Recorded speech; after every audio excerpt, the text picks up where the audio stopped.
I didn't expect to have such a crowd here, but I'm very pleased to be here. Thank you for the introduction. As she mentioned, I did spend 8 years in Catholic schools with the nuns up in Elmira, New York. After that, I moved to Long Island, New York, because the war was going on. This in 1942. Went to a boys' Catholic high school, Chaminade High School, which was taught by the Marist brothers. My name is George A. Hayhorn. Now, the A is for Aloysius. Has anyone ever heard of anybody named Aloysius before? 2? 3? Thank you. Okay, how do you spell Aloysius? Alouyisis. Son of a gun, you do know somebody like that. Very good. I got a couple of things out of the way here first. I am 90 years old. Actually, I'm 90 and a half years old. Now, somebody in 3rd or 4th grade might say, well, how old are you? Well, I'm 4 and a half, or I'm 5 and a half. When you get to be 90, you start counting in half also. So I'm 90 and a half years old. The other thing that probably is going through somebody's mind is that hair on him really his, or is that a wig? It's really my hair. It's not colored by me. It's not shampooed by me with that stuff that gets the gray out. It's really my hair. All right, we got some of those things out of the way. The other thing is, I would be remiss if I didn't reintroduce my wife. I have a daughter here, I have a son here, I have 2 daughters here actually, a son-in-law here, 2 granddaughters here, just because they came to see Grandpa crap out. Please stand up, all of you over there, okay?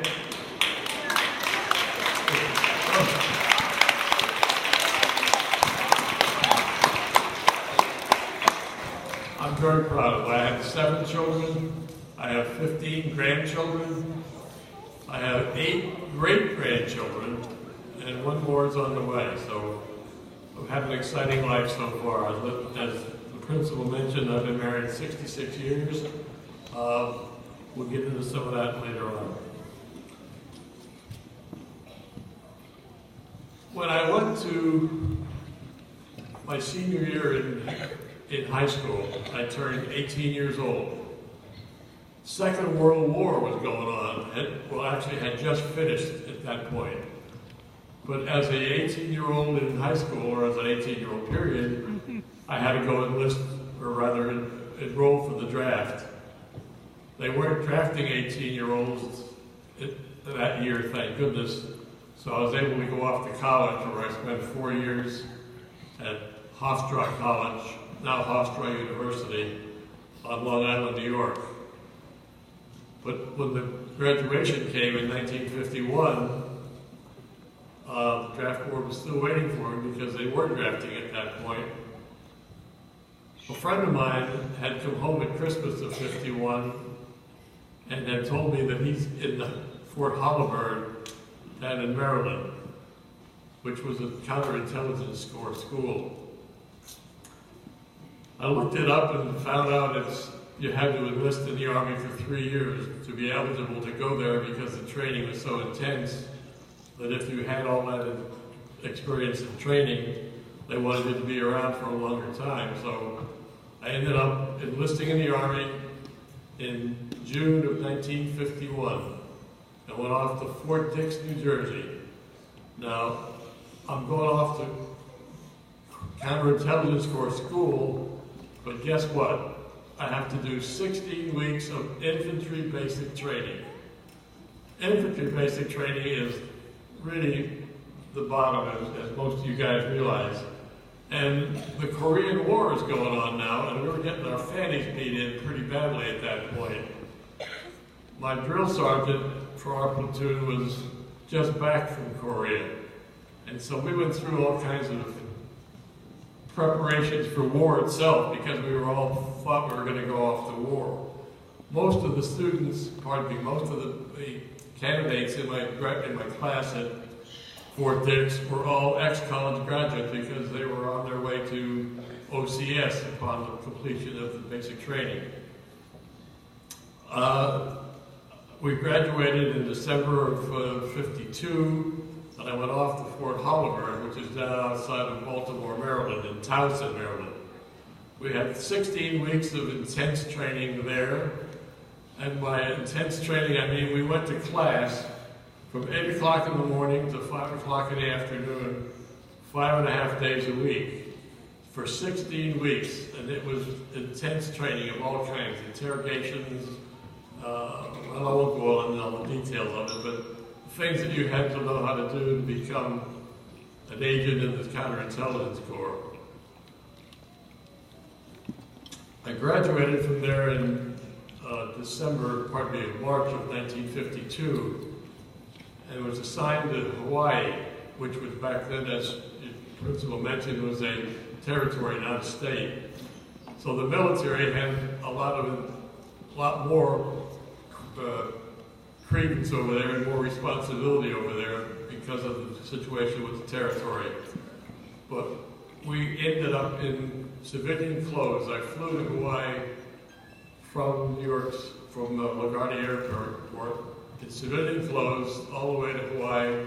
Got to Hawaii, first thing they did was take me to a men's clothing store and buy a whole new set of uniforms, if you will, which were civilian clothes. So I spent 2 years in Hawaii, completely in civilian clothes, never had a uniform on, had an apartment, had a car, had a cover job at the Fort Shafter for the G2 of the Pacific. It was a very interesting and challenging assignment. I won't go into the details of all the stuff we did because a lot of it is still, well, I don't know, it's still classified probably, but I don't know for sure. I'll just let it go at that. I did meet my wife. She was from Pasadena, California. Now I'm from Long Island, New York, so you can't get further away than that. As things worked out, we ended up getting married in Hawaii, at Waikiki Beach actually. And as a good Catholic boy would be, 10 months later, well, not 10 months later, but she became pregnant 2 months later, and we were now in Hawaii, and she's pregnant, and I live in Long Island, New York. I applied for early release from Hawaii to come back to Long Island. I was a sergeant in the regular Army at that point, and a special agent in the CIC. I had a Ford convertible, which of course you have to have if you're in Hawaii. As a sergeant, they shipped that car back for me to San Francisco. In February of '54, my wife and I, and her pregnancy, flew back to San Francisco, picked up my car, went to Pasadena to stay a couple days with her mother and father, and then drove from Los Angeles to Long Island, New York, with a 7-month pregnant wife. They didn't have Holiday Inns and all that stuff back in those days. They didn't have the interstates because that hadn't been built yet. So we drove what they call the southern route because it's February. You figure it's going to be snowing someplace along the line. We drove the southern route through Texas, over to New Orleans, through Birmingham, back up to Long Island, New York. It took us, well, I forget how many days it took. It averaged about 200 miles a day. She would lay in the back seat flat with her pregnancy. And it was an interesting trip because, as I say, we didn't have Holiday Inns and all the things you could make arrangements for in advance. You had to pull into each town and find the, I guess you'd call them cabins, where they would be, you know, one-story little cabins that would be happy to see you because there weren't that many people traveling back in those days. We ended up in Long Island, New York. We had ended up with my daughter, Elizabeth, who is now a nurse in Florida, Arizona, Florida.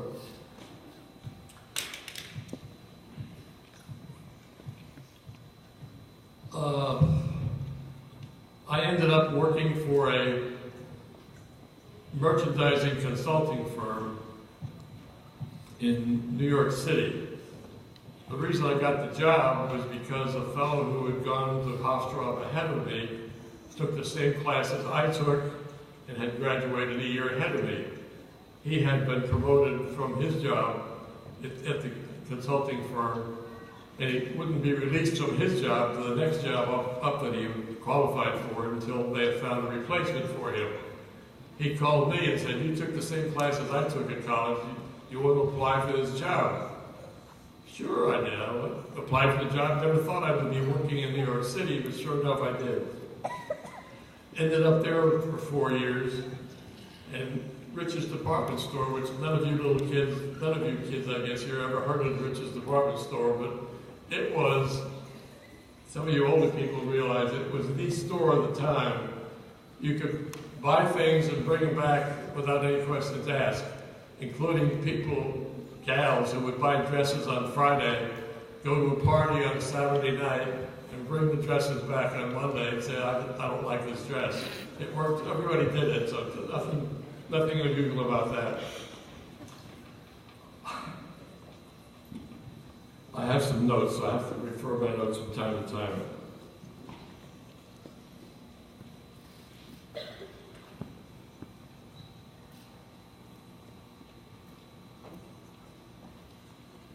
Okay.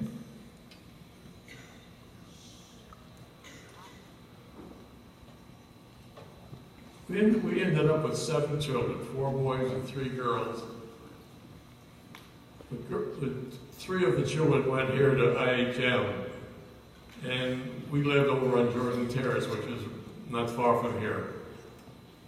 We outgrew that house and bought a new house north of Shallowford Road. At the same time, Holy Cross Parish was being formed, which we didn't know anything about at the time. We moved here to the new house, and our 3 kids were going to school here. Our 4th child, we tried to enroll him in 1st grade, and they said, "No, I'm sorry, he can't come here now because he's not in this parish. You don't live in the IHM parish, you live in Holy Cross." Well, we had a public school 1 block from our house, and guess what? Everybody transferred to the public school, and they all graduated from there. So it worked out well. We had a good relationship with IHM, and as I mentioned earlier, all of our grandchildren, 4 grandchildren went here. All of them went on to Pius and graduated also, and all of them went on to college, thank God. So the other thing is, I mentioned I had 15 grandchildren. 14 of those 15 grandchildren are going to have 4-year college degrees. Now, I say that because I'm proud of that. 14 out of 15 grandchildren are going to have 4-year college degrees. The last 3 are in college right now. The other 10 have already gotten their degrees. So I'm very proud of my wife. I'm proud of the kids that I had. I'm proud of my grandkids. 2 of them are here also, which is an example of that we all love each other very much. Anything else, any questions you might want to have that I can answer? If not, no? I appreciate the opportunity to come here. Someone have a question? I appreciate the opportunity. I didn't expect to be so many people here, but I appreciate the opportunity, and thanks very much.